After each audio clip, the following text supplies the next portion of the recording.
হইলো। আচ্ছা, উপদেষ্টা মাহফুজ আলমের মাথার উপরে যে বোতল ছুঁড়ে মারা হয়েছিল এই বিষয়টা আপনারা কিভাবে দেখছেন, বা যে মেরেছে সে আপনাদের স্টুডেন্ট কিনা? আসলে আমি এটা তো গতকাল রাতে ঘটেছে, যেটা আমি দেখেছি, আমি এখনো এটা সম্পর্কে বিস্তারিত জানি না। আমি অনলাইনে সবাই যেমন দেখেছি আমি ওরকমই দেখেছি। তবে আমার মনে হচ্ছে এটা একটা তাৎক্ষণিক প্রতিক্রিয়া, বা সারাদিন এরা রক্ত এবং পানির সাথে যুদ্ধ করেছে, টিয়ারশেলের সাথে যুদ্ধ করেছে। যখন ছেলেটি দেখেছে তার শিক্ষকদের উপরে হামলা হচ্ছে, বড় ভাইদের উপরে হামলা হচ্ছে। আমি শুনেছি ছেলেটি 19 ব্যাচের, একেবারেই আমাদের নবীন, আমাদের জগন্নাথের 19 ব্যাচ হচ্ছে একদম সর্বশেষ ব্যাচ। তো হয়তো ওই সংখ্যক থেকে বা তাৎক্ষণিক প্রতিক্রিয়া স্বরূপ এই প্রতিক্রিয়া শুরু করেছে।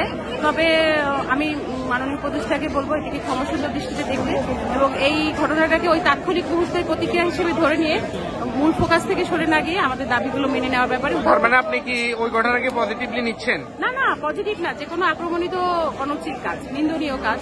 কিন্তু এটা আমি একজন শিক্ষক হিসেবে আমি আমার ছাত্রের যে আবেগ, ওই জায়গাটা কাজ করতে পারছি, সেখান থেকে আমি বলছি। আচ্ছা, আপনাদের আন্দোলন কর্মসূচি যে আপনারা বলছেন এখন পর্যন্ত কোনো আশার পানি পাননি, যদি এখনো না পান বা পরবর্তীতে না পান, এর পরবর্তীতে আপনাদের কর্মসূচি কি হতে পারে? আমরা যে সফল হব না এটা ভাবছি না। ফলে সফল না হলে আমরা কি করব এই নিয়ে আমাদের এখনো কোনো পরিকল্পনা নেই। এখন আমরা আশাবাদী মাননীয় প্রধান উপদেষ্টা আসবেন, আমাদের কথা শুনবেন এবং আমাদের দাবিগুলো পূরণের যৌক্তিক উদ্যোগ নেবেন।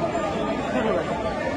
সর্বশেষ পরিস্থিতি কিছুই না। আমরা আশা করছি আমাদের কালকের পর থেকে আজকে এখনো কোনো আশার বাণী শুনতে পাইনি, বা দায়িত্বশীল কারো কাছ থেকে কোনো মেসেজ এ পর্যন্ত আসেনি।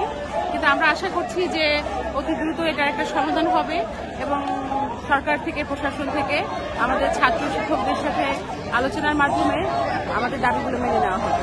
এখন পর্যন্ত কোনো আশা পাইনি, কিন্তু আমরা এখন আশা করি।